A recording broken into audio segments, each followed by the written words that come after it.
This conference will now be recorded. Diana is recording us. That's right. And we will be recorded. That's a good point. I'm glad I heard that in my speaker, so I can tell everybody that we will do that, and then it will be available for a replay on our YouTube channel. So thanks, Diane, for doing that. I think I want to let Diane, who's the president of GreeningUSA, if she has anything she would like to say. And then we were expecting to hear from Jeff Anthony, who's our membership chair, with a brief announcement. Diane? Right, and I see Jeff is on there. So Jeff, hi Jeff, did you want to say something? I know you're in the car on your way from one job to another. I am, but I'm not driving. That would be dangerous. Yes. Yeah, welcome everybody. It's good to see such big numbers here, and clearly we've picked a topic that people are interested. I'm personally interested because I do residential audits, but I'm excited, much like you are. I want to invite people to join our community here at GreeningUSA. I think this time with coronavirus and everything going digital, having a community is more important than ever. And I think GreeningUSA can be that community. So I'm probably going to be reaching out to most of you after, see if there was anything we could have done better, any interest in future Green Bag Lunch. We want to obviously do topics that people will attend and such here, and as well as invite you to become members of GreeningUSA. We have lots of good events, including the annual meeting, these Green Bag Lunches. Diane does a wonderful job with the News Digest, and another element, our Sustainable Academy, that I'm not sure many people know a lot about. So I just want to invite everybody to become members if you're not already. I see there are a bunch of people who are, and enjoy the Green Bag Lunch. Thanks, Jeff.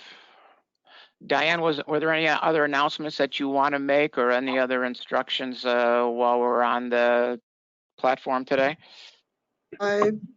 Just, the fact that you've already stated, which is it's best to keep yourself muted unless you're talking, especially as we get more and more people joining us. And thanks again for everyone who's taken time out of their day to join us for another important discussion about a local sustainability issue. GreeningUSA is an all-volunteer organization. None of us gets a penny for what we do. So as Jeff said, if you feel like we are providing a valuable service to our community, please consider joining. We have very small expenses, but we do have expenses like paying for this platform and insurance and website and those kind of expenses. And so if your membership dollars 100% goes to pay for those small expenses. So thanks again for joining. Great, thanks, Diane. So today's program, we titled it Housing Syracuse. This started out with three assumptions. One, that there is a housing crisis. People are living in unsafe, unhealthy, and maybe inaffordable housing, expensive housing. Another assumption was there is a jobs crisis. And third, there certainly is a climate crisis. The Art Rage Gallery's Fire and Ice exhibit, which was being held, which was showing when the coronavirus started and cut it a little bit short, was the crucible for this one. There were several activities scheduled. Some of you might have been involved in them, and there was discussion about what could be done about some of these things. And so this led to the hypothesis that can a program aim to rebuild or redevelop Syracuse housing stock effectively solve or work towards solving these problems? And if so, how do we get it done? That's not to say that there isn't already, or that there aren't already some movement towards these ends. We know that the blueprint 15 project, and is underway. And then the city's announced community development block grant, home investment partnership program in earlier this year. So we know that there are some things in progress on this. But the challenge is for GreeningUSA, we wanted to understand what is already happening and are we doing enough? And if not, what more is needed? In the late part of the spring, Isaac Olson of the Maxwell School, he's the Associate Director for Internships and Global Learning, contacted GreeningUSA and asked if we might want to take on some interns to help students get some experience this summer in a remote way. And Roberto Quijano, a master's degree student at Maxwell, volunteered to work with GreeningUSA. He saw our project proposal on housing and said, yeah, he'd like to do that. Roberto, as some of us were talking earlier, he's in a dual program with the Maxwell School, and he's a part of the Atlantis program, which is a double degree program where he will be attending beginning in later this month or later in August, the Hertie School of Government and in Berlin to study public policy.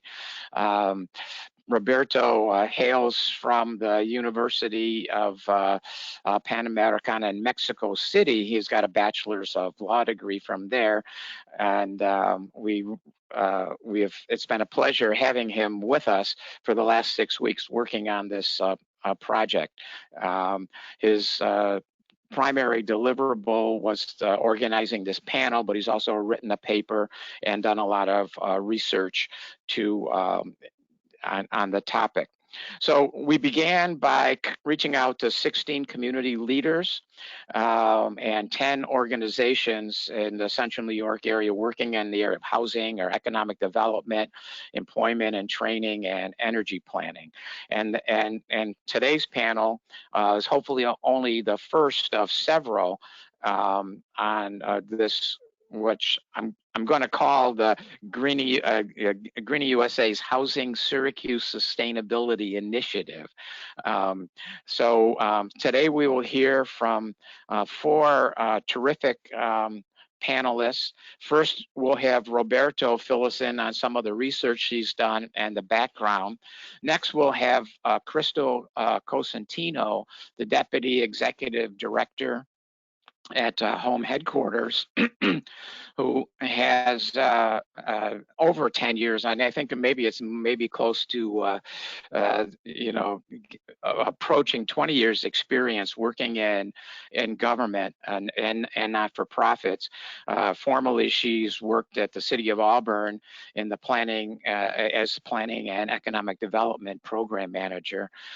She hails from St. John's Fisher College and Wells College, holding an MBA in executive management from St. John's Fisher. Next up would be Aggie Lane of the Urban Jobs Task Force. Excuse me. You might know that Urban Jobs Task Force is working to combat poverty by advocating for job training and job opportunities for Syracuse unemployed and underemployed workers. Aggie is a retired industrial engineer. She's a community activist, and since 1992, she's been a resident of the South Side community, and recently, actually a year ago, was given the Building Equity Service Award by the Urban Jobs Task Force in honor of her decades of commitment to pushing for racial equality. And then we'll hear from Sharon Sherman, the Executive Director of Syracuse Tenant. The Greater Syracuse Tenants Network supports housing in Central New York by assisting low-income tenants to obtain safe and affordable housing. Sharon is the treasurer and chair at the Westcott Area Cultural Coalition. She's been doing that job for 15 years, and she's formerly worked as a neighborhood planner for the City of Syracuse Department of Community Development. Sharon hails from SUNY Cortland. And finally, we'll hear from Chris Straile. I hope I pronounced that right, Chris. Director of Operations at Sustainable Comfort here in Syracuse. It's a green building and energy efficiency consulting business focused on development and construction of multifamily housing. They specialize in affordable multifamily development process and help secure funding and project certifications. Chris has quite an extensive background in renewable energy, working as a home energy advisor, an energy rater, and a technical advisor on home energy standards. Chris also hails from SUNY Cortland and is a local person coming out of the Skinny Atlas High School. So I think it's, I really appreciate you volunteering to be with us today. And with that, I'll turn it over to Roberto. Don't forget to unmute yourself, Roberto. I can't see your icon, so I'm not sure.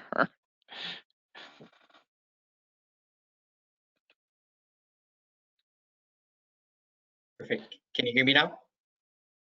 We can hear you now. Excellent. All right. Thank you so much, John, for that introduction.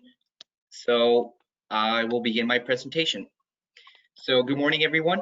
My name is Roberto Quijano. I'm a Master of Public Administration student at the Maxwell School. This summer, I intern at GreeningUSA, where I'm currently conducting a research between the link between affordable housing and greenhouse gas emission reduction efforts in Onondaga County.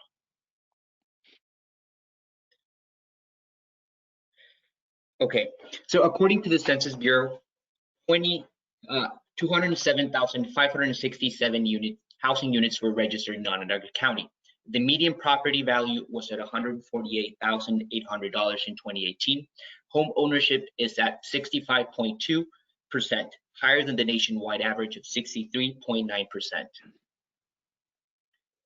As part of this research, information was collected from available GIS databases provided by New York State in order to analyze the affordable housing situation. The following parameters were used to filter the data in order to have a solid definition of affordable housing in Onondaga County. Only residential properties were included between price ranges of $10,000 and $150,000, and only houses built between the years 1900 and 2018. A total of 53,903 parcels in Onondaga County qualified as affordable housing according to the above parameters. This number does not reflect the totality of affordable housing stock. If all the data were complete, the number would certainly be larger. Future research should aim at improving the quality of the data in order to make better assessments. Likewise, Onondaga County and New York State have the responsibility to ensure that the data recorded are useful for research purposes. The top 5 cities and towns with the largest count of affordable houses in Onondaga County are Syracuse, Salina, Camillus, Cicero, and Geddes. Therefore, most affordable housing efforts should be concentrated in the top five locations of this list, specifically the city of Syracuse. In Onondaga County, for total assets value, the mean and median value are at nearly $99,000. For full market value, the mean and median value are at $105,000. For Syracuse, for total assets value, the mean and median value are between $74,000 and $76,000. And for full market value, the mean and median are between $92,000 and $95,000. According to the used database, the median house in Onondaga County was built in 1954. About 90% of houses were built before 1980, 63% between 1940 and 1980. The age of the housing stock poses challenges related to energy efficiency, as will be explained in the next few slides. According to the EPA, The residential and commercial sectors accounted for 12% of total U.S. greenhouse gas emissions in 2018. Direct and indirect emissions in 2018 increased by 9% from 1990. On-site direct emissions increased by 5.9%, and indirect emissions from electricity use increased by 11.1% since 1990. This due to increasing electricity consumption. Buildings account for almost 2/3 of energy consumption in Syracuse. Residential housing units account for 42% of total building-related energy consumption, followed by commercial buildings, 27%, and institutional and industrial buildings, 15% each. Reducing the energy consumption of these buildings by 20% would be the equivalent of the total annual energy usage of 30,500 households or 45,000 cars. The age of the housing stock in Onondaga County poses additional challenges for reducing emissions. Homes built between the years 2000 and 2009 used 15% less energy per square foot than homes built in the 1980s, and 40% less energy than homes built before 1950. However, older houses might be at energy consumption levels comparable to newer houses if owners have taken steps to make them more energy efficient, either on their own or motivated by subsidies or building codes. Therefore, future research must assess whether older houses are being remodeled to be more energy efficient in Onondaga County. Given that most houses were built before 1980, huge remodeling efforts should have taken place to make these houses energy efficient. The Climate Leadership and Community Protection Act was signed into law by Governor Andrew Cuomo on July 18, 2019. This legal framework stipulates the route that New York State has decided to take in order to meet its environmental goals in upcoming decades. One of its main objectives is to reduce greenhouse gas emissions 100% over 1990 levels by 2050, 40% reduction by 2030. One of its provisions stipulates that disadvantaged communities must receive 40% of overall spending benefits related to clean energy and energy efficiency programs or investments in areas such as housing. And at no point these benefits can be lower than 35%.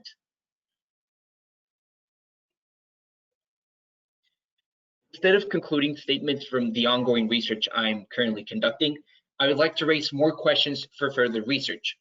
Given that most of the housing stock was built decades ago, many do not satisfy suitable living conditions, energy efficiency being an important element. Future research should investigate whether this affordability energy efficiency requirement is best attained by building new housing units and or also by rehabilitating the existing housing stock. Either way, affordable housing projects in the area have the potential to reduce greenhouse gas emissions by incorporating energy efficiency and green technologies. The Climate Leadership and Community Protection Act offers the regulatory groundwork needed to further these efforts so New York State can meet its emissions reduction goals. However, this endeavor will require the expertise and capital investment of the private sector with public support and enforceability. The public, private, and social sector will have a critical role in making progress in this field. Thank you, and please enjoy the rest of our Greenback lunch presentations. And also, this report I'm currently writing as part of my research will be posted on GreeningUSA's webpage. Thank you so much. Thank you, Roberto. Crystal, Crystal's up next, if I have the order right. Okay, so Roberto, you need to click off of sharing your screen and I will make Crystal the presenter. I think I did that right now, right? Yep. Yep, you did. Great. Okay, Crystal, you need to click share my screen.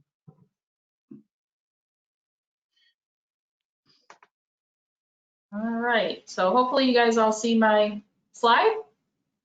Okay, I have two screens, so trying to make sure I'm looking at the right one is interesting. We see your logo slide, and the slide with the text is much smaller. Oh, you know what? I'm showing you. Let me. Oh, now we're better. We see who we are. is the larger slide. Okay. You know, it's because I have two screens, and that's going to be the challenge here. You're looking at my presentation mode. So, you know, just if I can, because if I don't a little bit share about who Home Headquarters is, my marketing folks get upset. Plus, it sets the stage to the conversation that we're going to have. You know, Home Headquarters, we're based here in the city of Syracuse. We serve a fairly large central New York geography. We are primarily focused on promoting and increasing single-family home ownership, although as you'll see, we are getting into some rental development, and I'll talk about that in a little bit. We're a chartered member of NeighborWorks America. It's a national organization. We're a community development financial institution, which shows that first and foremost, we're a lender. But I also wanted to include a statistic about some of the counseling activities that we do as well. And of the last data, you know, more than 19,000 individuals have received some counseling from us. We have a lot of touches with folks that are very interested in either becoming more financially sustainable, whether it be through financial literacy or becoming a home buyer for the first time. And so more than 19,000 folks have had some sort of home buyer counseling or financial literacy. And we've had more than 9,000 people graduate from our 8-hour home buyer education course, which we have seen actually continued interest even in the times of COVID. Obviously, everything is online at the moment, but we hope that one day we'll actually get back to doing some in-person education, although folks are showing us that they really like the online option. We have some designations for the city of Syracuse in New York State as a housing development organization, a CHODO, or a community-based development organization. These entities are really important to us in terms of the types of lending and real estate development activities that we do. And we're also a nonprofit real estate brokerage firm, and we have a Opportunity Headquarters, which is our construction firm, and they do a lot of our real estate activities. So as I mentioned, first and foremost, we're a home improvement lender, and we've been able to provide more than 10,000 individuals with loans and grants. That's over $107 million. One of the things that Roberto was mentioning just a minute ago is that we have an older housing stock. So it becomes very costly for folks to maintain their housing. Through a variety of sources, federal, state, local grant resources, we're able to find both grant capital in addition to bank financing or other types of financing that we're able to get, in particular through the Community Development Financial Institution, or CDFI, which is the U.S. Treasury. We obtain some low-cost financing options where individuals who may not have been able to get financing through like their local lender can come to Home Headquarters and we can help them. We do have particular funds for seniors.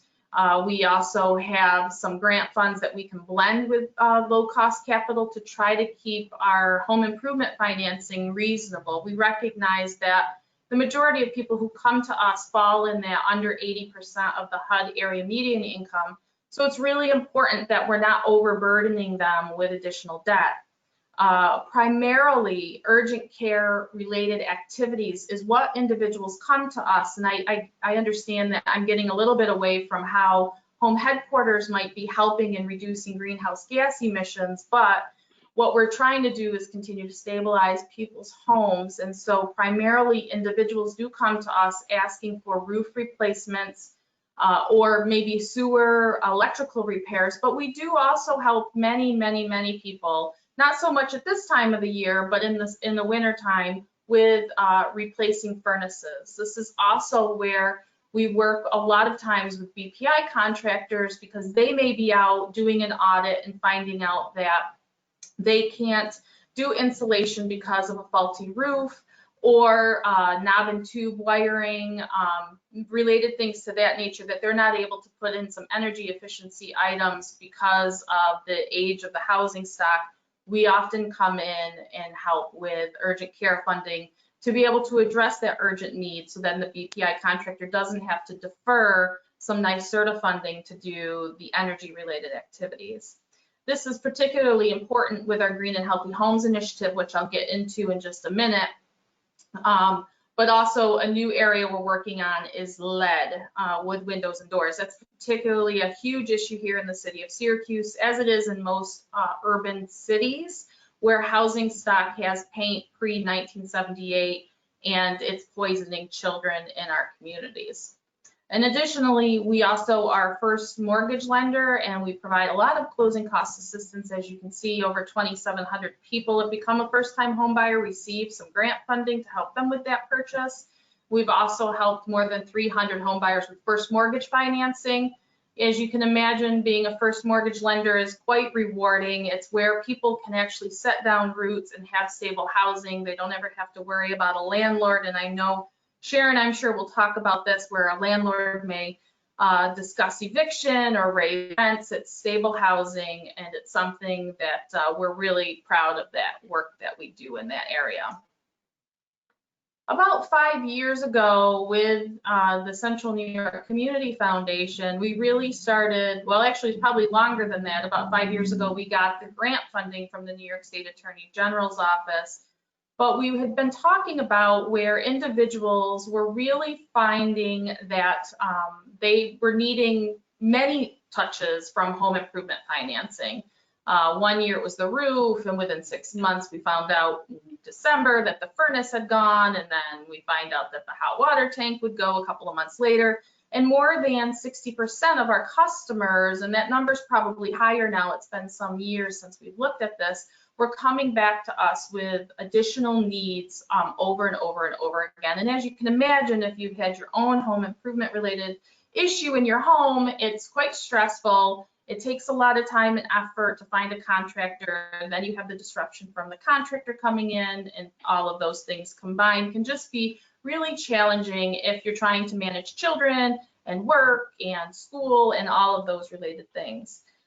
We knew of this initiative that was national called the Green and Healthy Homes Initiative. They started out of Maryland.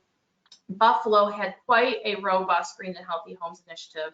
And the Community Foundation, we went on a road trip to talk with the folks in Buffalo and started thinking about how can we meet people where they're at with regards to both health and housing. And it was at that time a buzzword. It continues to be a buzzword, but it's a really important piece if you think about children that are missing school because of asthma, as I just mentioned, lead-related issues. These are long-term health effects, and some of these health effects are caused because of the housing that they live in. And as, again, Roberto mentioned, our housing stock is super old. So what can we do? So one of the things in thinking about how we could encourage both partners amongst ourselves as housing agencies, but also our health friends at the health department as an example, how could we work more collaboratively together? And this Green and Healthy Homes Initiative is one way that we did that. So we created the GHHI GS at home headquarters. We received $1 million from the New York State Attorney General's office. We were able to think a little bit more strategically as we approached houses to go into a home and not just say, oh, you need a roof because it's leaking, but also do a health assessment, think about the energy and the energy efficiency. We had our friends at Peace also go in and look at weatherization options. And it was really a holistic approach to serve individuals in a better, more holistic way where we braided resources, both local, state, and federal, in order to help underserved residents. This program was only offered here in the city of Syracuse. It was just the confines of the program that we had from the Attorney General. We were able to put more than $850,000 at an average about $3,500 per home, primarily to our BPI contractor friends, primarily to reduce knob and tube so that people didn't have to have insulation deferred. But we were also able to mitigate a lot of moisture related issues. So we were able to reduce asthma, improve just the quality of living in individuals' homes. And this is just a dashboard at the time of where we were helping individuals, primarily We wanted to be sure we were helping the most underserved. You can see the darker shaded area of the city of Syracuse is the south side. We were able to really get into that neighborhood. These were all owner occupants. We helped a lot of in-home daycare providers. As you could imagine, that had tenfold opportunity to improve the quality of life, not only of the resident, but also of all of the people who came into the home, primarily children. We did a lot of healthy housing assessments to ensure that the homes were safe from lead hazards, radon, and then of course any asthma triggers. It's a project that the funding is now gone, and we are now into the secondary phase of what happens next, because we recognize that this is an area that really needs to continue. I was actually recently on a call where we were talking about children now, because they're spending more time in their homes as a result of COVID. Are we seeing more health-related issues because they're in their home more often? They're not able to be out or out of the home for those 6-7 hours that they're in school. And we're actually seeing upstate starting to look at that in order to see what additional issues besides the social, emotional, and non-school and all of that, but are there some additional health issues as it relates to all of us kind of spending a lot more time in our home and in our yards in particular. Additionally, Home Headquarters, we're really a robust real estate development arm of our organization. As I mentioned, Opportunity Headquarters is one of our crews. We approach real estate development in a couple of different ways, primarily neighborhood by neighborhood or the bad house on the block. If not for that house on that one street, perhaps home ownership could be more stabilized. We utilize a lot of green principles, and we have our friends at Sustainable Comfort, which Chris represents, that work with us on a lot of our projects in order to be sure that we are doing work in both our single family housing development and in our rental housing, where we're trying to incorporate as many green principles as possible based on the funding that we have. Certainly, as John asked earlier, you know, are we doing enough? The answer to that, of course, is we are not. We're doing the best we can given either political will, personal will, and the funding that's available. But we do have many projects that were LEED certified. We've done some market rate housing. We've done over in the near west side, the From the Ground Up, which was a design competition, and all of those homes had LEED designation. And now we have a project in the near west side called our Resilient Corners project, which is an affordable housing component with some significant Cleaner Greener Communities funds from NYSERDA that's focused on affordable housing in particular.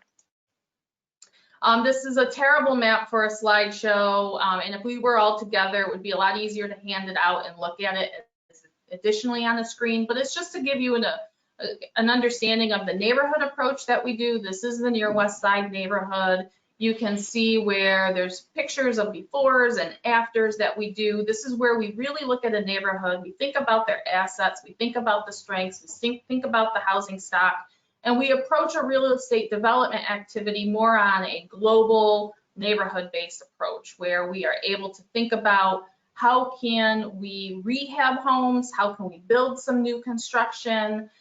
We also, you know, while you can't really see it, we also thought about how we could provide home improvement funding for individuals that have been hanging on in the neighborhood, but they also needed some additional financing and capital. This is where our Resilient Corners project is, which is at the corners of Otisco Street in Ontario. This project has been through about 3,000 iterations. We're in the middle of doing a 3001 iteration, which Chris is quite familiar with, because we keep going back to Sustainable Comfort and ask them, what do you think about, let's get rid of this component of energy and let's add this component. But ultimately, our goal over here is to build new single family homes that would be electric, so that we're meeting the reduction of greenhouse gases, that would also perhaps also have some either high efficiency air heat sources or some now solar. We also have talked about geothermal. So it's going to be one of those projects where we're just going to throw a lot of things against the wall and see what sticks. At this point in time, only over at the number 6 item, and I believe I have pictures of 701 and 705 Otisco. These homes are up. They have been sold to some low to moderate income home buyers. In fact, one moved out of public housing, which is a fabulous success story. Didn't think homeownership was ever going to be attainable for him and his child, and he lives in one of these homes now. We did get LEED Silver designation. It was a tremendous collaboration between NYSERDA, the city of Syracuse, and some state funds with the New York State Affordable Housing Corporation. And again, give a little shout out to Sustainable Comfort, who've been our raters on the entire project.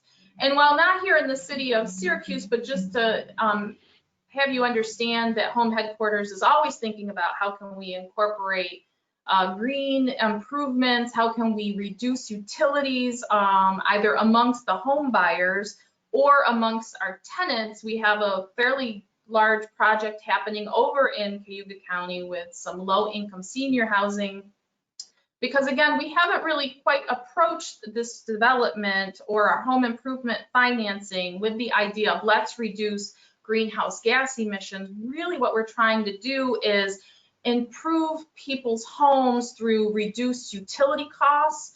And ultimately, what we're seeing is that through these actions, we're helping the environment. But really, when people call us either for a home improvement grant or we're thinking about a real estate development, we're thinking about how can we ensure long-term sustainable tenancy or home ownership. And one way to do that is through reduced utility costs, so that people aren't paying as much for heating, cooling, or electric. So really the environmental benefits are secondary, but I know for many of you that's probably first and foremost. And so I think we are contributing to that, but it's sometimes a secondary goal just because of the nature of the crisis maybe somebody's coming to us with, or our ultimate goals of our organization, which is to provide good quality housing. So that's really all I have. I'm open to questions afterwards, but thank you very much for having me. Oh, Crystal, we do have one question in the chat box from Okay. Christina, and she asks, what is the definition of affordable? So primarily all of our housing is going to be available to people who are either at or below 120% of the area median income, where somebody would be paying 30 to 33% of their gross income on housing expenses. We go up to 120 in some of our funding sources, but primarily most of the funding sources that we have limit those income limits to 80. So it would be affordable to somebody at 80%. And of course, we saw our income limits go down this year, which is quite concerning because as we are experiencing, people are in a lot of economic distress, and our income limits actually, we saw a decrease from HUD. Thanks, Crystal. I think we'll hear more from Sharon on that. She responded in the chat about that. Next up will be Aggie. And I'm just trying to figure out where you are, Diane, to give you back control here.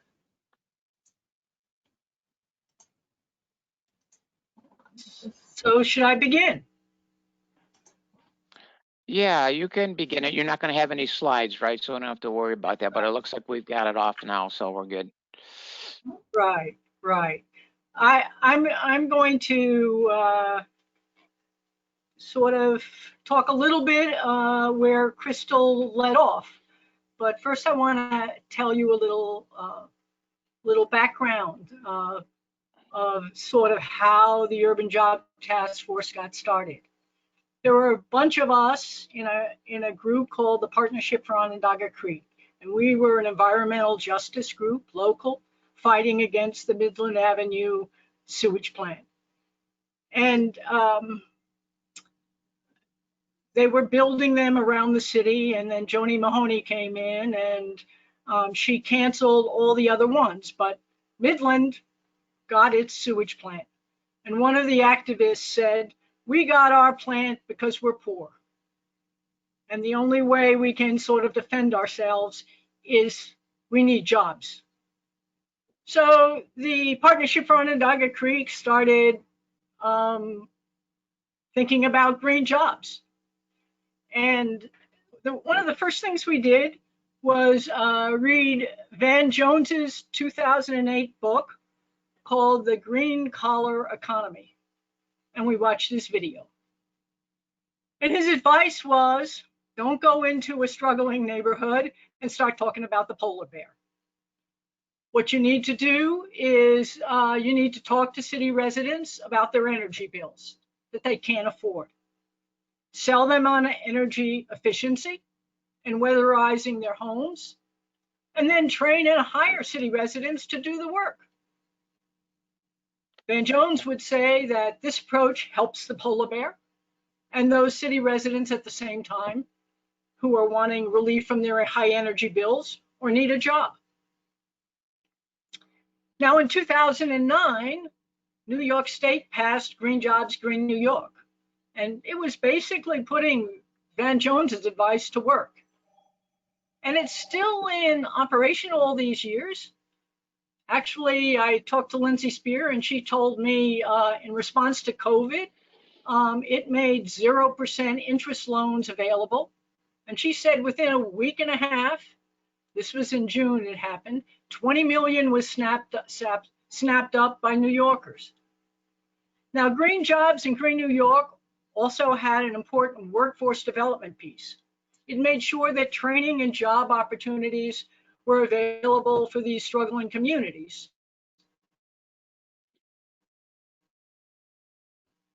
And it worked with community-based groups like Push Buffalo, who was running basically a hiring hall, training people and getting them jobs, and Green Force out of Brooklyn.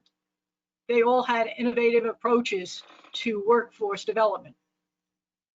But besides, Green Jobs, Green New York, there are other funding streams, and one of them originates from the Department of Energy, the feds, and it addresses energy efficiency needs of low-income and medium-income households. Now, locally, Peace taps into those funds, and it trains energy efficiency teams. Currently has 23 people on its team. At one time, it had 55. Over the years, they were insulating thousands of homes and apartments throughout central and northern New York. Just on the south side and the west side over, I don't know, a decade or so. I was talking to Sally Ward. She was trying to give me some numbers. She thought that they had insulated about 1,000 homes. And now we're at some more legislation, and Crystal talked about that, or maybe it was Roberto. Yeah, I think it was Roberto, about the Climate Leadership and Community Protection Act. Now that was passed last year. It's addressing energy efficiency, renewables, and jobs. And it's spelling out prevailing wage jobs with apprenticeships. The main thing that I worry about, especially around that act, is the funding. And will they truly fund workforce development like it should be funded? Because if they don't, you will probably see the work being done mainly by white men who are non-urban residents. And that's just who makes up the skilled labor force right now. And to change that, you're going to need funding that addresses the barriers. So you're going to need funding for childcare supports, funding for transportation supports, stipends so people can survive while they're learning a trade. Now, what I'm hearing is that the fight to get funding into the Climate Leadership and Community Protection Act begins now because Governor Cuomo is working on his budget. So again, besides, I just worry because COVID has put the state created a big deficit, and I'm worried that this act won't get fully funded and the workforce piece won't get funded. But one other thing, even if it does get fully funded, and the workforce, there's workforce development funds for economic inclusion for those that are unemployed or underemployed, there's got to be some accountability. Now, Green Jobs, Green New York writes each year a report of what they've done.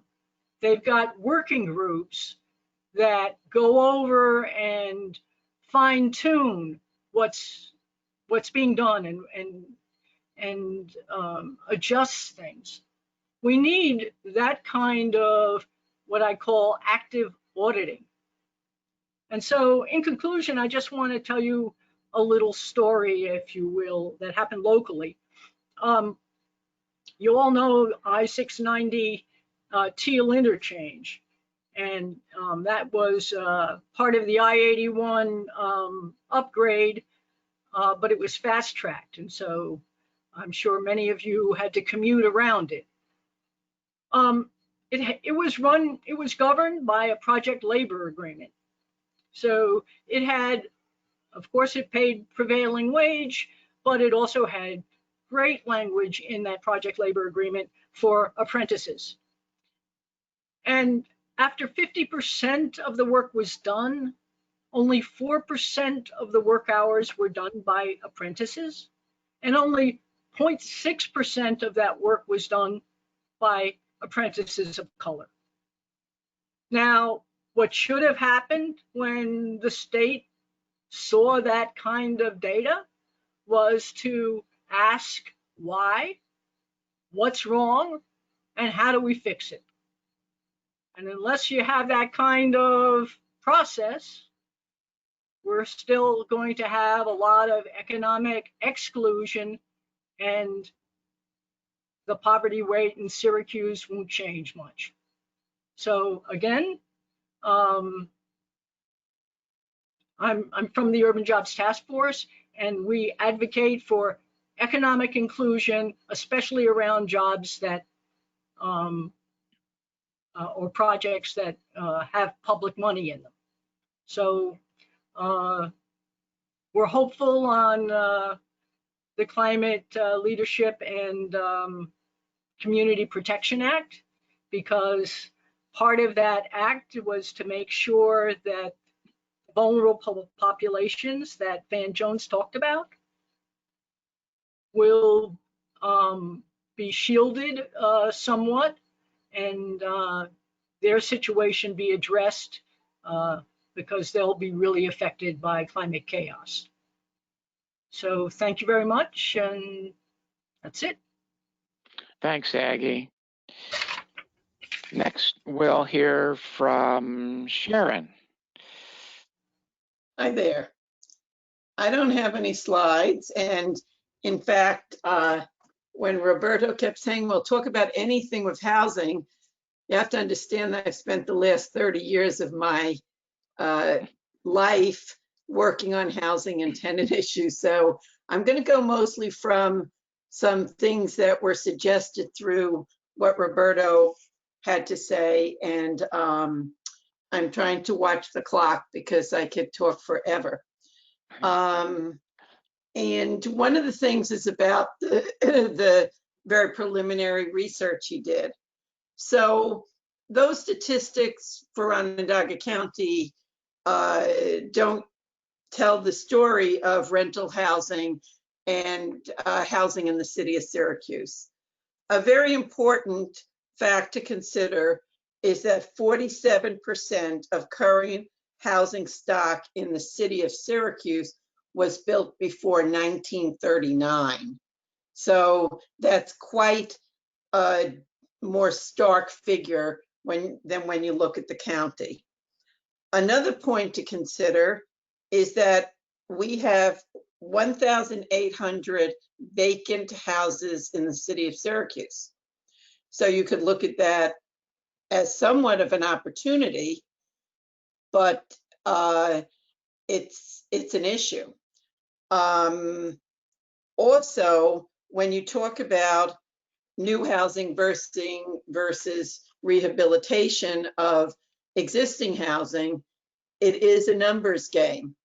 So there is some housing that is not suitable for renovation, although sometimes when the land bank puts something on the market that they've assessed preliminarily that is a demolition candidate, someone does come up and say, I'm going to fix it. But in most cases, there are many properties that ultimately have to be demolished to a large extent because of the numbers. It's not that it might not be a beautiful building, but when you're going to take a building and it's located on the south or the west side of the city of Syracuse, the value that would be put into renovating doesn't equal the rents that would be achieved once it's completed. Most of our rental housing is determinant on the private market. So it's a very complicated situation, but I can tell you, and I know Crystal knows this very well, the impetus of the city of Syracuse, and I did work for what was called community development, is now called neighborhood business development. I worked there for 6 years, and under the Driscoll administration, a strong turn was taken not to develop new housing, but to focus on rehabbing what could be rehabbed in the city of Syracuse. So occasionally there's some new development, but if you look at most development that's going on, it's taking what we have and preserving it and continuing it. It is complicated when you get into rehabilitation. As again, Crystal mentioned, a major focus now is lead paint in the city of Syracuse. However, it is an opportunity to bring in energy conservation, such as if you have to replace the windows because the chipping on the frame is just never going to be really solved, making those windows energy efficient. And I know that when somebody new buys a house as a homeowner, especially if they work with home headquarters, they're going to try to, as she said, the healthy homes, deal with all the different things at once. But for the average property owner of rental housing, there are very, very limited programs available to them. There were grants through NYSERDA. However, those were low-income grants, low-income loans to the large point. There were some grants. Now, Peace Incorporated is a nonprofit that with the very lowest income people, they will come in and do weatherization. However, last time I looked, there's tremendous waiting list for that program. I don't know how well it's funded. So most property owners could not wait until those funds were available. Even on some other programs that were around over the years, one of the difficulties, which was exactly the same difficulty landlords trying to do something on the lead program in occupied properties, is that the government requires that every tenant fill out paperwork to prove that they are income eligible so that their landlord can get the money to fix something, which for many of the tenants doesn't look like something that's going to benefit them. They really don't get it, you know, how it'll benefit them. Okay, I see Christina has something up here. I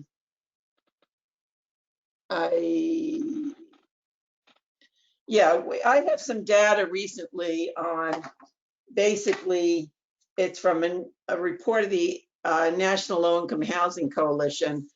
And basically, in order to rent in the city of Syracuse, you would have to be working like 22 hours a week. Let me just see that number.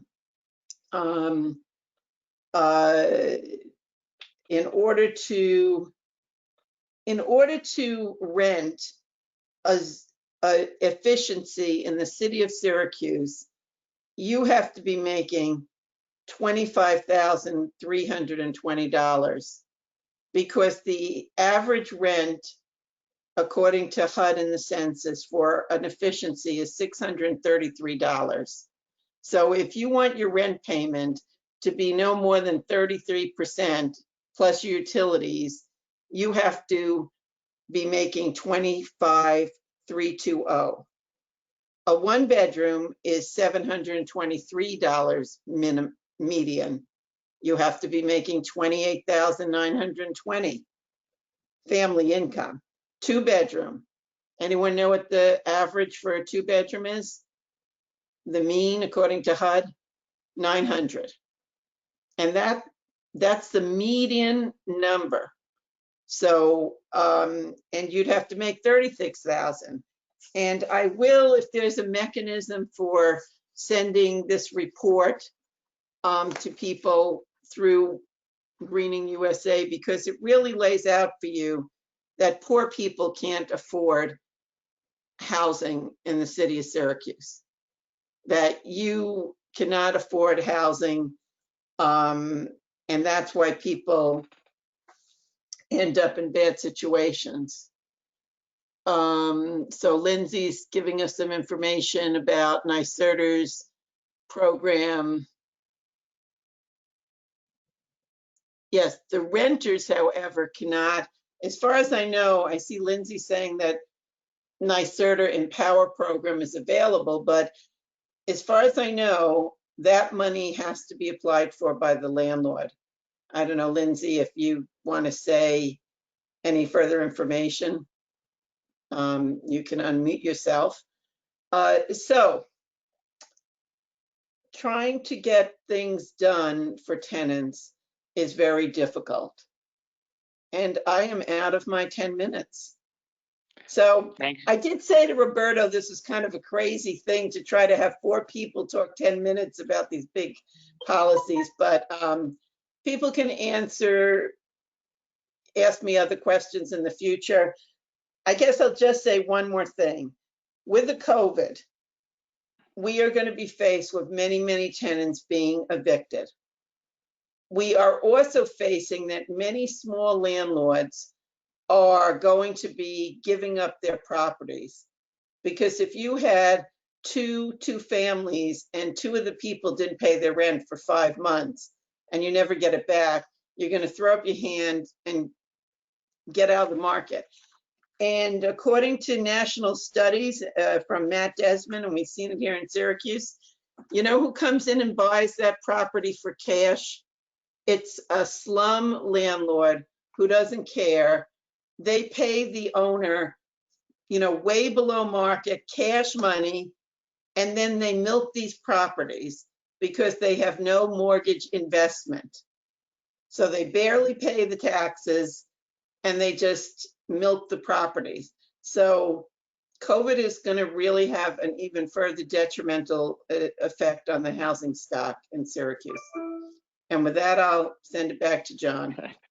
Thank you very much, Sharon. That was a wonderful, insightful presentation you gave us. And yeah, this is a big topic. We have one more speaker. I hope that we can have time for a little bit of discussion. So, Chris, we'll turn it over to you. Okay, Chris, I made you the presenter so you can share your screen. Okay.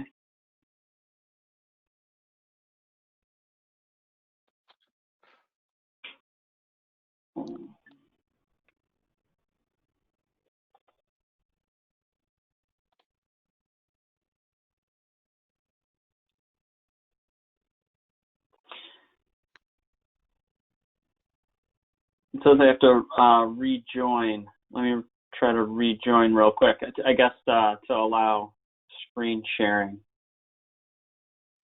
Be right back.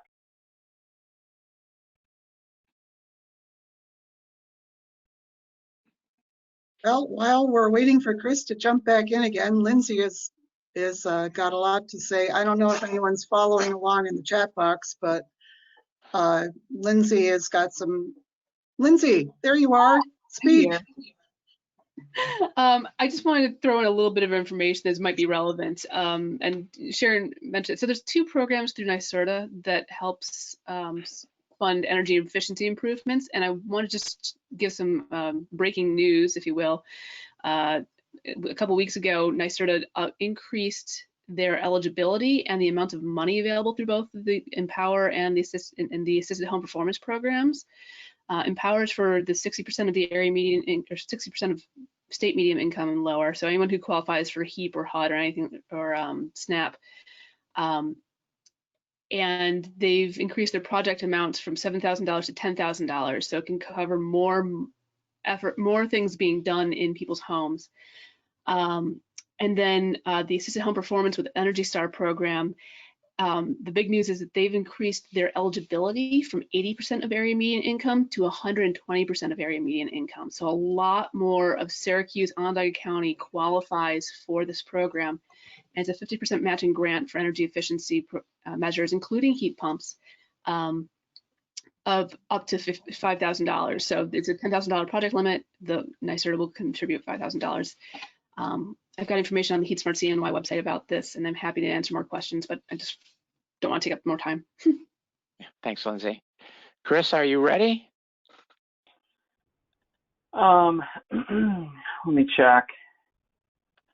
Dan, can you try one more time to make me presenter? And if that doesn't work, I'll just, talk off of my slides.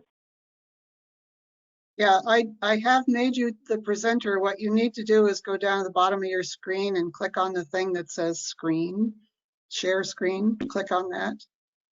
Yeah, it's grayed out at the moment. More it seems than like that, I'm presenter on my offline, but I can. Okay, now I have 3 Chris Strailes now on the list. Let me try making number 3 the presenter. Okay, yeah, sorry. Oh, there we go. Okay. There we go. Okay, excellent. Can everybody see my screen? Yep.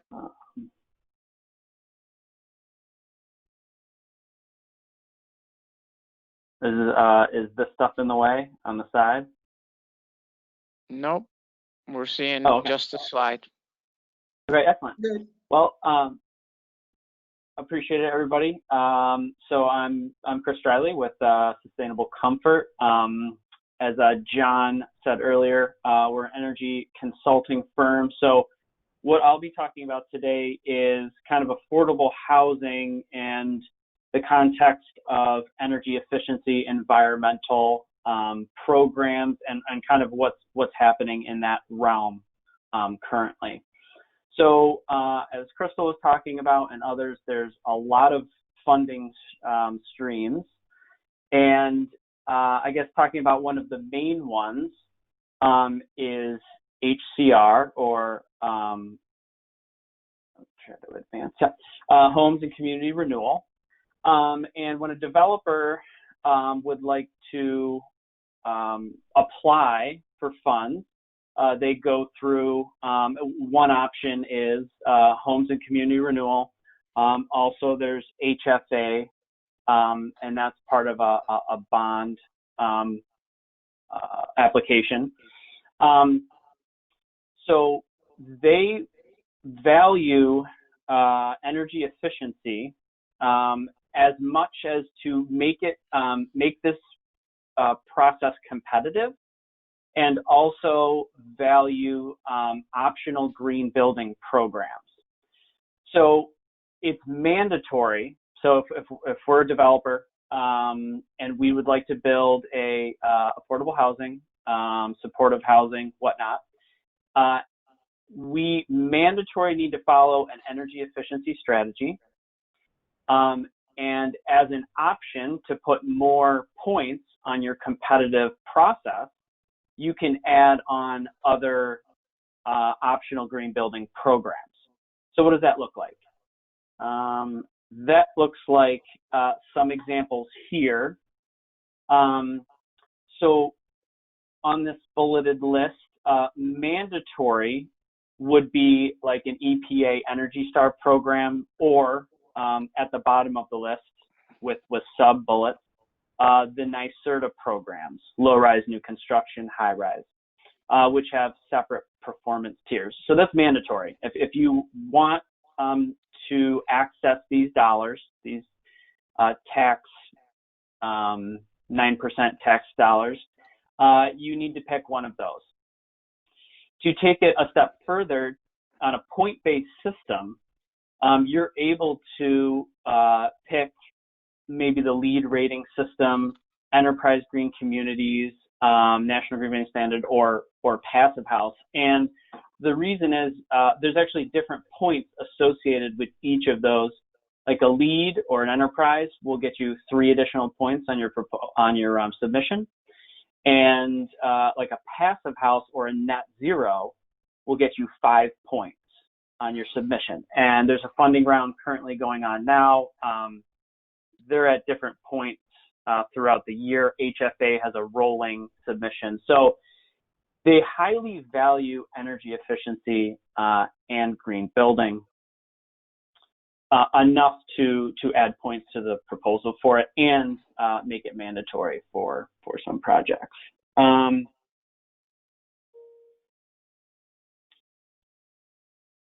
So just to cover all the bases, if you're a developer and you do not choose an optional green, which most all projects do, because if you think about it, if everyone does it, that 3 points is now crucial. You kind of need to add that in to get your proposal in and approved. But to cover that, if you don't, they do have mandatory green building and energy efficiency practices built in, and those do include, Energy Star appliances, limiting lead exposure, and low VOC building materials. Some of those are overlapped by other green building programs such as Enterprise and LEED. They actually require all of this anyway. So. See if I'm missing anything. So what does that get us? After a developer has gone through this process and selected their programs, they get buildings such as these. Catherine Street Apartments is near St. Joe's, 50 units of affordable housing. They took the green optional points. They did 2015 Enterprise Green Communities, Energy Star NYSERDA, and some may know of the Freedom Commons, which is 50 units. These can be, again, affordable housing supportive.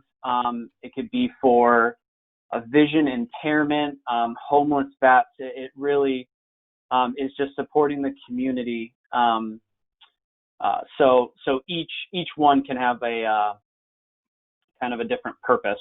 And I guess to touch on the green building programs, as our previous presenters were talking about, local workforce, that's actually baked into these. Enterprise Green Communities is actually one of the most robust affordable housing green programs to choose from. And there is, I believe it's optional, but if the team would like to, they can commit to hiring local workforce. So kind of,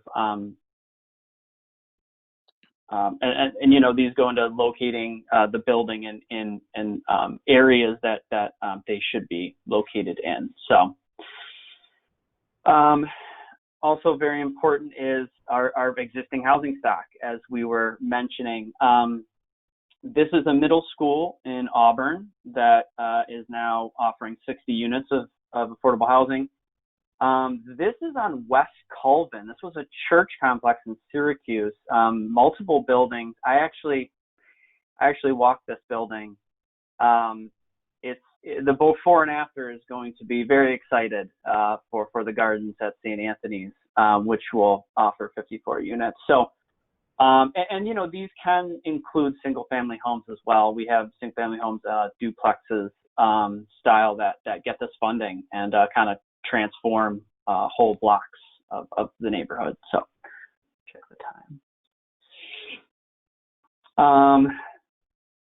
There have been some teams that have chosen to do a passive house, and this affords the occupant, the tenant, to live in a house that has extremely low utility bills. Often these are all electric projects. There's been one in Pennsylvania, one in Oregon, and of course our favorite, no bias, is the Canandaigua project, Creekview Apartments. I think that was 96 units. They were 8-plex buildings. There's 12 of them. I guess I wanted to touch on the existing building part of it. There's new initiatives for existing buildings. One of them being, and I'm sure some of us have heard of Retrofit New York. These could be applied to affordable housing. And then another important aspect that I wanted to touch on was embodied energy. That's why existing buildings are so important to reuse. This was actually a carriage factory, and you saw the school, and there's ladder factories, and a lot of these that I've seen that transform, this industrial building into beautiful apartments. Some of the, exposed beam windows, 10-foot tall, beautiful apartments. Oops. And what's becoming more important, and this is about affordable housing, this is about housing, it's about our environment, is really just because you build passive doesn't mean you're building a good building for the environment. You have to, choose the right materials, and be cognizant of kind of what you're putting into the building as well. So I guess to summarize all of that,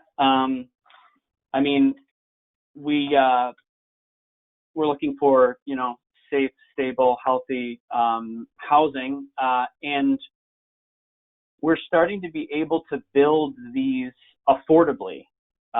So affordable, so the rent isn't high. Of course, these projects are subsidized, most of them, but the goal is to build these so cost effectively that we can actually charge a rent that is affordable to the community.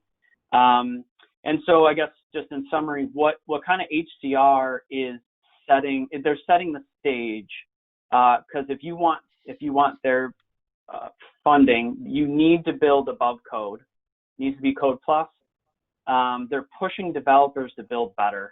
I believe we're having developers make choices that, because of the competitiveness of it, throw in a green building program that, is more on the side of the environment and energy efficiency. We're having more and more projects go all electric.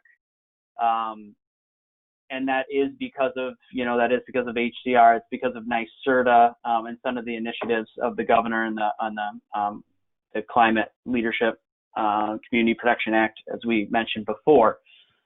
So, I didn't want to dig in too deep. We're showing savings. We're showing, greenhouse gases coming down, a lot of net zero projects coming online. There's the Building of Excellence competition, which is typically all electric projects. And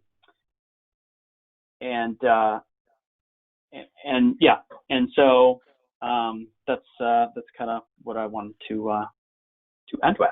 So, Yeah, leave time for thanks. questions. Yeah, thanks, Chris. And you know, well, we had planned to end at 1:30, so we don't have a lot of time for questions. But I would like to hear from people and comment. I just want to throw out my overall comment is this is very complicated, and we knew it was a very complicated situation.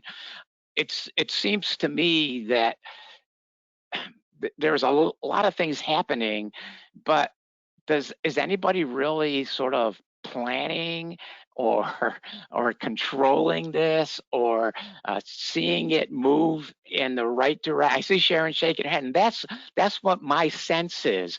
There's no, you know, maybe we have home headquarters that has a piece of it and a kind of overseeing a piece of it, but it seems like there's no entity like an authority or an agency whose primary responsibility is to organize all of these tools and move it in the right direction. That's my sense. And the other thing I'll say is when I sort of started this little effort, I was wondering, can we take some of that economic development money that seems to be landing in our Economic Development Council and put it towards a housing program that really improves things on a massive scale in Syracuse? I just throw that out there, and I'd like to hear from other people, their comments, questions.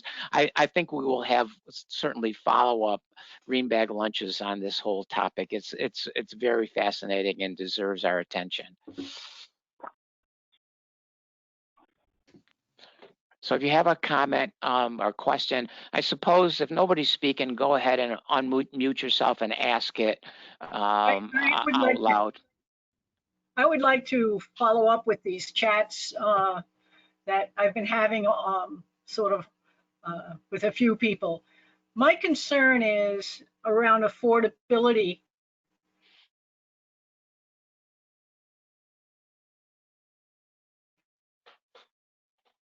Is that I often hear they say they use the area median income. And I'm concerned that they're not using the medium income. That would be much fairer for Syracuse. 30% of Syracuse is in poverty. And so when you take the AMI of Onondaga County, it's 59,000 as of 2018. But Syracuse's medium income in 2018 was around 36,000. Big difference. So if you're calculating, and sometimes they use 3 counties, Madison, Oswego, and Syracuse, to get the area income. But that's around, I've forgotten, 56,000. So I would like to see when SIDA, for example, gives tax benefits to developers and says you got to make 30, so much percentage affordable housing. I would like to see them use the medium income of Syracuse, not of the area. So that's just a sort of something I've become really aware of, and how it makes sometimes the rents that these developers can charge still too high for people in Syracuse. Anyway. Well, I think it all started with Christina saying, what is affordable? And when we speak, affordable is used too broadly. I totally agree, but different programs have different requirements. And I suspect that SIDA, their idea of affordable, I think that even if we were using the AMI for the MSA, which is the largest, or the AMI for Onondaga County, we shouldn't be giving benefits to projects that don't serve some people who are 30% below AMI, because that's where the federal government has completely abandoned. So it is kind of, each program defines it using the word affordable housing. I think most people in the housing policy would say it's just something that people hide behind because it is so vague and it's meaningless. Good point, Sharon. So we have a couple of questions or comments in the chat box. Baxter, did you want to unmute yourself and tell us what your question is?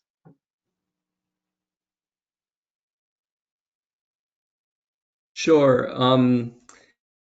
So I was curious if there's a focus on small condo or apartment buildings or missing middle housing or row houses or housing types like that, which can be more energy efficient and affordable and can reduce costs in a number of ways as well as environmental impacts.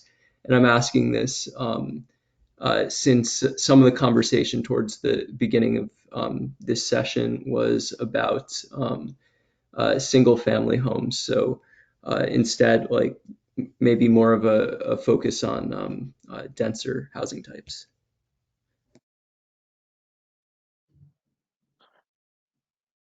Does anybody want to take that one on? I mean, I suppose, I don't know if Crystal might be able to address that in terms of some of their planning, although maybe Chris has some insight into that. I guess, you know, in the absence of a plan, it seems like it's scattershot all over the place. Am I wrong about that? I think it's also focusing on small condo apartment buildings. I guess we haven't been talking about new development. I think even Chris mostly focused on rehabilitation of existing buildings.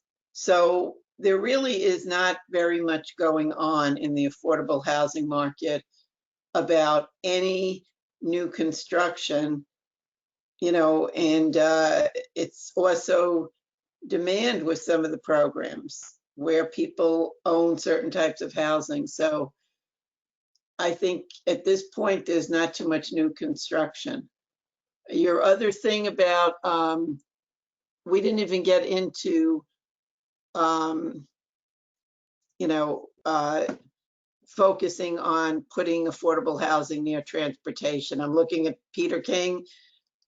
Transit-oriented design. That's what we didn't even get over there yet, which is a whole other topic. So very good to bring it up, but we didn't get into it due of time. We have looked at townhouse design specifically. We were looking at that when we initially made our Resilient Corners application for the Near West Side initiative. We actually ended up abandoning it and went with a single family housing design for a couple of reasons. One was marketability with primarily, and again, this is, you know, specific to our market and the people who come to us, you know, individuals want their own home with off-street parking, with a yard. I mean, we primarily are serving people with families and children, and just, I think the design nature, when we went into the community and talked about the project in general, it just was maybe more common. It's not to say that it's not something that we wouldn't ever consider. We have in the Hill area, we did build a couple of townhomes over there, but in terms of just the style of housing that we typically build is single family, detached on a parcel of land with a yard and off-street parking around it. So that we did start down that road, and then we got into fire ratings and sprinkler systems and kind of got lost in the weeds a little bit, but certainly from a planning perspective, when we went after the Cleaner, Greener Communities Fund, they definitely looked at that as an option, or an opportunity, I should say, for you know, more cohesive, sustainable design elements in the application.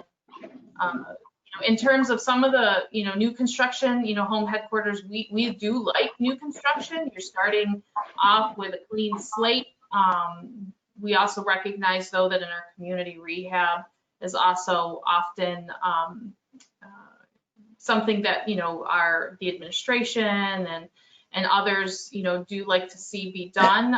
But, we are building some new rental housing in the Near West Side initiative, or in the Near West Side, rather. And we have some new single family homes that we're planning with the mayor's initiative. I think John brought up Blueprint 15 in and around the area, depending, but it's certainly not enough, and it's never enough, and there's never enough dollars to build it and then have it appraised correctly so that we can sell it with the funding that's available to actually, make a real estate project happen for low to moderate income individuals. As you were talking, they can't afford what people can buy and build in the suburbs. So, there's a lot of challenges to the availability of funding to be able to make a really scalable new construction project. But new construction does allow us a lot of healthy housing principles. Lead is not even an issue. You can build it, with a lot of the things that Chris and his company look at in terms of energy efficiency. So we kind of have to have a balancing act between the new construction and the rehab to be sure that we can, build new or rehab healthier housing for people who are out in the market and they're in the lower to moderate income market. So apologies to you, Pete. We were getting feedback from your microphone. Did that satisfy your question? Sure. Yeah, this is going to be a balance of new in Syracuse. Unavoidably, we have 90% old housing stock. You have to make a balance somehow. And I was even interested in what Christopher Straile said about the housing project on Colvin Street, where you're taking an old property and essentially renovate that. Could be, Central is going to be redefining their roots, and that possibly in the coming years of and with 81. And so a lot of these properties can become de facto transit-oriented development. It's really how you do the planning around it, the kind of community conversation around that topic. For instance, Rick DeStito has just applied for some funding successfully, I think, for redesignating his property, which is the Gear Factory, for reducing parking minimums, so that he attained this, I think, from the county planning board, that he doesn't have to put in extra parking for his residents, and he's going for affordable housing on that property. And so there's these you can match it to our conditions. Thanks, Pete. I think we have time for one more. Christina, did you want to tell us about your comment? You have to unmute yourself. Hi, so I was just making a comment about back up to Baxter with those condo apartment buildings. So I've been seeing more of an increase in mixed use type buildings where a developer could have a first couple floors for commercial type tenants, and then the rest of it, they might have 5 stories of apartments. But that has been a pretty economical way for them to be able to put like a lot of value into their building, because at the end of the day, it costs a lot of money to build a project. So they want to do it as affordably as possible so you can have more affordable rents. Yeah, I could just jump in here real quick. So I see this a lot in Rochester and in Buffalo and actually in Albany, but not so much in Syracuse. But for example, PUSH was mentioned, PUSH Buffalo. People United for Sustainable Housing is what PUSH stands for. And they have a project for multifamily buildings along with, I think it's 12 duplexes. The multifamily buildings are going for the Building of Excellence competition. So you do see some mixed, infill where there are, and mixed use, where you have people living above and commercial below. So you do get, and located in an area where there is transportation in these infill, and there's a lot of community resources. So I'm very excited for Syracuse to kind of accelerate that, because I do see it in other cities, and so I just I want Syracuse to get on board. Yeah, thanks, Chris. I guess those, I would question whether or not the families in Syracuse want to live in these mixed-use commercial apartment type buildings, or do people want a more typical single or duplex type living situation in the neighborhood? Does anybody have a sense for what is the best approach? I'm going to agree with Crystal that families are looking, and that's who we're trying to put into new housing. Most affordable housing, new developments like a low income tax credit property, the state really discourages mixing up, being the landlord of a retail and then have the rest of it, residential. Years ago, the Mitchell-Lama program actually had a lot of that, but so I can see it in unique situations, certainly, where they do it in the university area, the affordability is not the affordable that we're talking about, but I agree it would be exciting in the right place. Maybe some places on South Salina might add itself to it, but I think for the people we're trying, those who are saving money, as someone mentioned, and saving while living in public housing and finally getting their own home, they're looking for our old-fashioned traditional idea, rather than the people who are a little more. The other place it could work, and we didn't even get into this, is housing for people who work downtown now in our vanishing restaurant business. This is where an opportunity is. I was very disappointed with the Allen Foundation because I think we had more need for affordable housing for workers in downtown than the Salt Market, but they did what they did. So that's downtown projects could be done to meet the 60 to 80% of affordable of FMI that need housing, and they would go for it, Yeah, good thought. So we probably should break up. This has been a great conversation. Thanks a lot. And, we're going to have to continue this, I believe. And before we do go today, I just want to acknowledge once again Roberto's efforts working with GreeningUSA for the past 6 weeks as an intern, unpaid, a volunteer like the rest of us. So thank you very much, Roberto, and best of luck to you in Germany. And we look forward to seeing you back, maybe in Syracuse someday in the future, or maybe on maybe on a GoToMeeting thing with us at some point. So have a good rest of the weekend, everyone. Unless there's another announcement, I think we'll call this meeting to a close. Maybe do we want to give Roberto? Do we want to give Roberto a chance just for a few final words, based on what you've heard here today? I'm open to that. Thank you so much to everyone for being part of this Greenback Lunch. This was a pretty exciting project. I'm still finalizing my report. I took plenty of notes, so I plan on incorporating them into my final report. Thanks everyone for being here. Thanks to John and Diane for giving me the opportunity to work with GreeningUSA over these past 6 weeks. I had a great time, despite the circumstances and working remotely and everything, but thanks to everyone. Great, you're welcome, man. So a big round of applause to our panel and to Roberto for a great job. All right, see you next time, August 12th.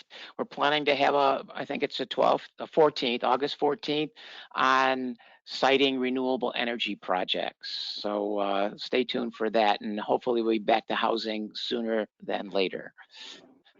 Bye-bye, everybody.